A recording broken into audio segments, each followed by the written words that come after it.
Olá, seriadores! Tudo bem com vocês? Chegou o momento da gente relembrar os acontecimentos da quarta temporada de Stranger Things.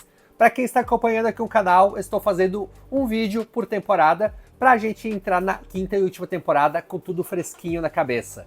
Então vem aqui comigo que eu vou te contar então o que a gente precisa lembrar da quarta temporada da série.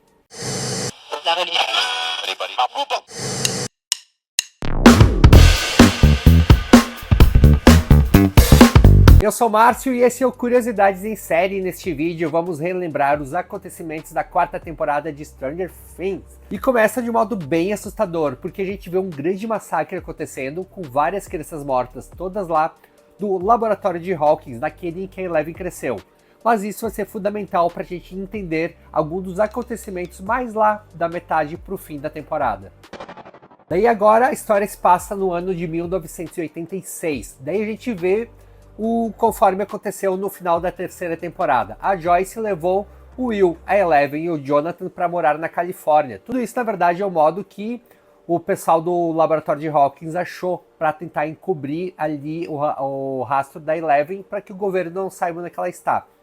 E daí a gente vê também que o pessoal que ficou lá em Hawkins, tipo o Dustin, o Mike, o Lucas e companhia, eles seguem a vida deles normal. E também deu pra gente ver que a grande mídia de Hawkins acredita que muitas das mortes estranhas que aconteceram na terceira temporada, elas foram vítimas do grande incêndio que aconteceu lá no shopping, mas mal sabe elas que a verdade é bem outra.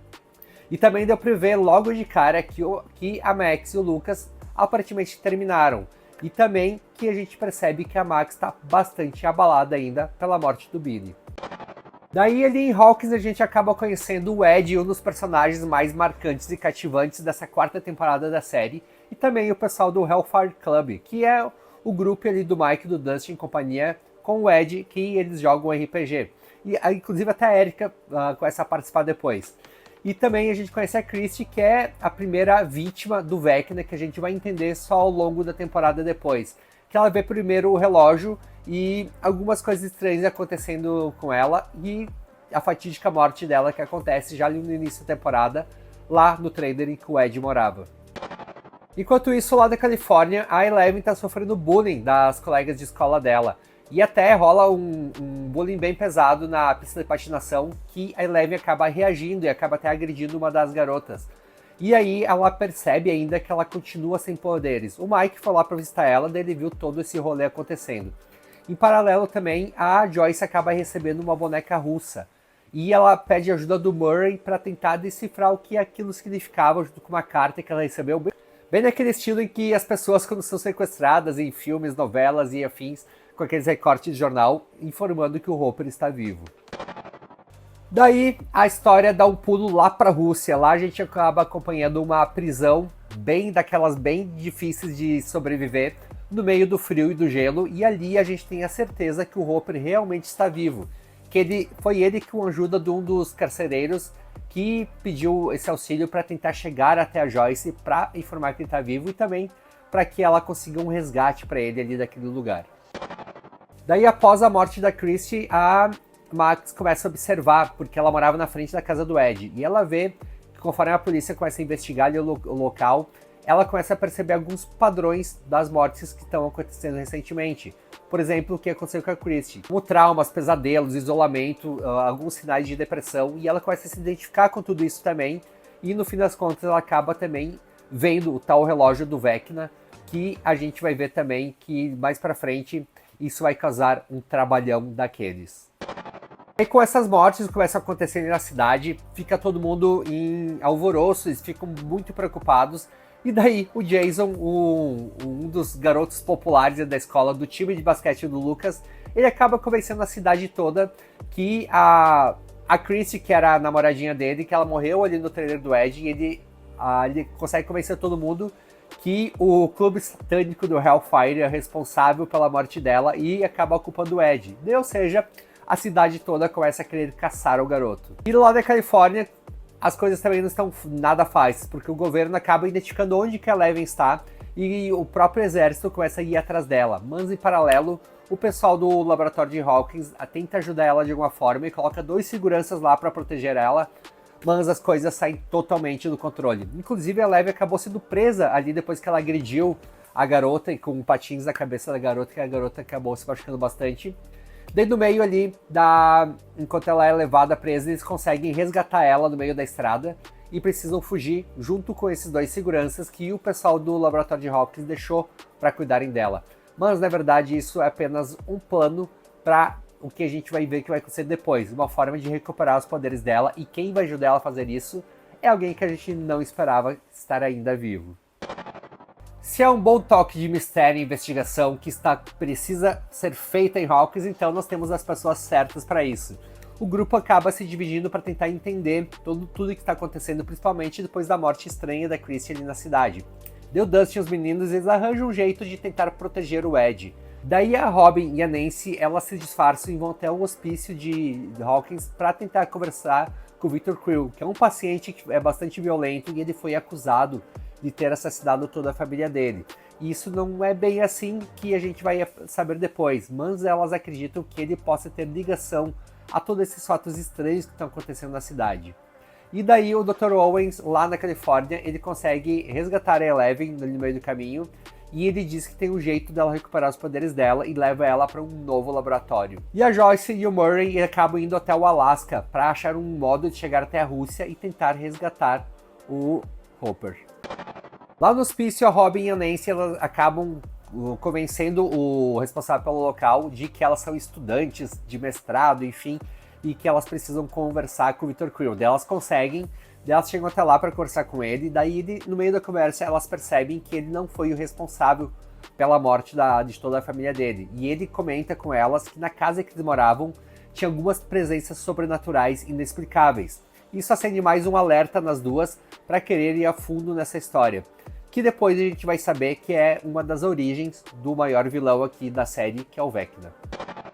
Enquanto isso, a Max e os meninos vão lá no cemitério e a Max pede ela tá com medo de morrer, ela acaba até se despedindo da mãe dela de alguma forma, mas muitas das vezes que ela acha que tá falando com a mãe dela, na verdade é o Vecna causando ilusões mentais na mente dela. Daí ela vai até o cemitério para se despedir do Billy, porque inclusive ela deixa várias cartas para todo mundo que ela conhece, porque ela acredita que ela não vai se safar aqui do Vecna. Daí, enquanto ela tá lá no cemitério, ela acaba sendo pega pelo Vecna, aparece lá no mundo invertido, ele quase matando ela. Daí os meninos, em troca de mensagens de rádio com a Robin e a Nancy, eles descobrem que que a música ajuda até a quebrar esse bloqueio mental que o Vecna causa. Daí a gente tem uma das cenas mais icônicas da temporada, que é ali a música que salvou a Max, Running Up That Hill, que acabou ficando uma das músicas mais marcantes como trilha da quarta temporada, e a Max acabou sendo salva, ainda bem. Daí lá no meio do deserto, onde que a Eleven foi levada, a gente acaba conhecendo o tal do Projeto Nina, que é coordenado por ninguém mais, ninguém menos do que o Papa, o Dr. Brenner, que foi a pessoa que cuidou da Eleven desde criança e ajudou ela a desenvolver os poderes dela. Daí mesmo, contra a vontade dela, ela acaba topando entrar ali no grande tanque sensorial chamado do Projeto Nina, que é uma forma que ele promete que iria recuperar os poderes dela. Daí ela passa por várias lembranças, desde que ela era criança, lá no laboratório de Hawkins, e daí a gente fica sabendo ao longo dos episódios que lá, o grande massacre que aconteceu no laboratório não foi culpa dela, mas foi culpa sim do 001, que a princípio era apenas um monitor ali dentro do laboratório, que depois a gente descobre muitas coisas sobre ele. Além de ser o 001, ou seja, o primeiro paciente do projeto, ele é na verdade o Henry Creel, o filho do Victor Creel, que é a pessoa que tinha poderes sobrenaturais, que estava causando as mortes da própria família dele e tudo de estranho que acontecia lá na mansão. E também, não mais, não menos que isso, ele acaba se tornando depois o próprio Vecna. E lá na Rússia as coisas também não estavam nada fáceis. Além do Hopper ter que passar por todo um trabalho forçado de escravidão lá dentro da prisão, a Joyce, o Murray e também o tal do Yuri, que é o cara que ia ajudar eles, mas acabou traindo eles, é um tremendo no FDP. E lá eles tentam resgatar o Hopper, dentro do meio de todos os rolês deles, eles conseguem resgatar o Hopper consegue fugir, ele é preso de novo, e daí lá eles conseguem resgatar ele, daí a gente descobre que lá existe um Demogorgon, e muito mais que isso, existem muitas coisas e voltas que remetem ao mundo invertido e algumas passagens e muita coisa aconteceu por lá. É sinal que os russos também estavam por dentro do que estava acontecendo no mundo invertido e como eles chegaram lá, porque eles tinham um monte de criaturas, um monte de Demogorgon, um monte de monstros lá guardados no laboratório da prisão, que isso significa que eles já estavam fazendo experiências em cima disso já há muito tempo. Daí lá a gente descobre que os presos são colocados numa espécie de arena para enfrentar o Demogorgon. E é só que eles não contavam que teríamos ali o Hopper na história, que acaba derrotando um dos monstros a um custo com bastante esforço, mas ele acaba derrotando um dos Demogorgons. Enquanto isso, lá em Hawkins, enquanto eles investigam sobre uma possível abertura para o mundo invertido, que depois eles descobrem que está embaixo da água, o Steve acaba sendo sugado lá pro mundo invertido e ele acaba sendo atacado lá por um bando de morcegos. Daí a Robin, o Ed e a Nancy acabam indo atrás dele para resgatar o Steve e acabam enfrentando também lá um monte de morcegos. A partir daqui, a temporada só vai mostrando coisas tensas, uma música muito mais pesada, dá aquele clímax que depois a gente sabe que vai ter mais uma das mortes mais marcantes dessa temporada. Daí depois a gente descobre que existe um portal de volta para o mundo real, que tá ali mesmo no trailer em que o Ed morava. Porque eles acabam descobrindo que os portais estavam onde as mortes aconteciam. E ali no trailer do Ed foi que aconteceu uma das primeiras mortes aqui da quarta temporada. E eles conseguem todo mundo ser resgatado, fugir para lá, na verdade, menos a Nancy. E ali a gente tem uma surpresa que o Vecna acaba pegando a Nancy mentalmente. Ali deu um arrepio na hora que tá assistindo, porque eu achei que eles iam matar a Nancy. Não pode matar a Nancy. Daí, para nossa surpresa, o Vecna acaba contando todo o plano dele para ela, mostrando tudo o que aconteceu anteriormente, quando ele ainda era Henry Creel, e tudo o que aconteceu na vida dele. Daí, nós temos ali a Nancy sabendo de toda a história de cabo a rabo. Daí, mais pro final da temporada, a gente tem lutas, batalhas acontecendo o tempo todo.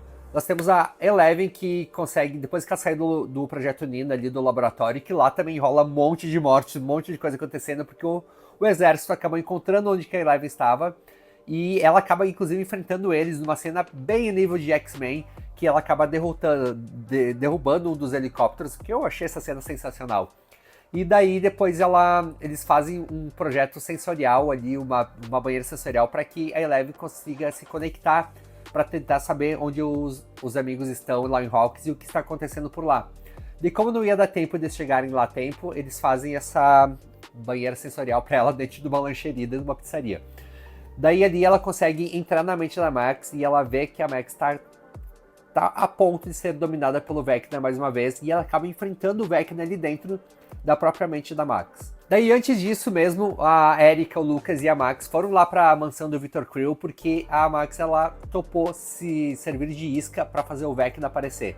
Porque qual era o plano deles? A Max ia atrair o Vecna, daí o Vecna ia estar aparentemente indefeso no cantinho dele lá no mundo invertido, e a Nancy e os outros iam aproveitar esse momento para tentar matar ele. Só que daí a gente viu que não foi bem assim que as coisas aconteceram. E enquanto eles tentavam enfrentar o Vecna estava muito mais ligado, muito mais à frente que eles. Além de ter pego a Max, ele conseguiu enfrentar a Eleven, e ao mesmo tempo ele prendeu a Robin, o Steve e a Nancy com aqueles cipós que tinham lá dentro do mundo invertido, eles ficaram presos na parede. E também, enquanto o Ed e o Dustin tentavam enfrentar os morcegos, ali a gente vê uma das cenas icônicas dessa temporada, que é o Ed tocando guitarra, sacrificando para atrair os morcegos para cima dele. E o Dustin fica ali completamente indefeso e também, ao mesmo tempo, perdendo um dos seus melhores amigos. Daí, aparentemente, temos algumas vitórias no final dessa temporada. Depois que eles conseguem deter o Vecna, a Nancy dá uns bons tiros nele, mas foi suficiente, mas também não foi suficiente ao mesmo tempo, porque a Max ela acaba sendo salva pela Eleven, mas ao mesmo tempo ela acaba morrendo por alguns segundos, porque as 4 badaladas do relógio do Vecna acontecem. Ou seja, o plano dele deu completamente certo, e a gente vê toda a cidade de Hawkins sendo dominada pelo mundo invertido, porque começa a sair um monte de fendas no chão e uma luz vermelha acaba aparecendo por toda a cidade. E ali a gente vê um caos total começando a acontecer em Hawkins. As pessoas de Hawkins acreditam que foi um grande terremoto que aconteceu ali na cidade. Daí a gente vê que muita gente começou a abandonar, ir embora dali, e alguns que ficaram tentaram se ajudar em alguns centros de contenção. Por exemplo, no ginásio da escola tinha muita gente já vivendo lá, que acabou perdendo suas casas, e o pessoal ali da cidade estão se ajudando uns aos outros de forma voluntária. Daí, nesse meio tempo, o Hopper, a Joyce, o Jonathan e companhia, eles retornam para Hawkins, todo mundo acaba se reencontrando ali. E até uma cena bem fofinha da Eleven e o Hopper se reencontrando, são muito pai e filha mesmo. E daí eles acabam conversando ali sobre tudo que aconteceu, e eles sabem que vem um perigo muito maior por aí, principalmente porque no finalzinho da temporada a gente vê aquela chuva de cinzas que podia ser vista antes do Mundo Invertido, acaba acontecendo ali na cidade de Hawkins, e tem uma música bem tensa nessa cena final, que todo mundo está olhando para essa chuva de cinzas acontecendo. Tirando nossos personagens principais, os outros não fazem a mínima ideia do que possa estar acontecendo. Daí quando a Eleven e os outros estão ali num campo verde, eles veem que conforme essas cinzas vão caindo, vão matando todas as plantas pelo caminho. É sinal que uma grande batalha final está se aproximando. Pior ainda, que o Vecna também não foi completamente derrotado. E esse foi o resumão da 4ª temporada de Stranger Things. E aí, quais são as suas expectativas para essa última temporada? Comenta aqui embaixo. Também não esquece de dar uma passadinha lá no Instagram, no TikTok, nos shorts aqui do YouTube, que sempre vai ter novidades, curiosidades e trechinhos dessa série favorita. Já deixa seu like aqui nesse vídeo, se inscreve no canal se ainda não se inscreveu e nos vemos em breve no próximo vídeo.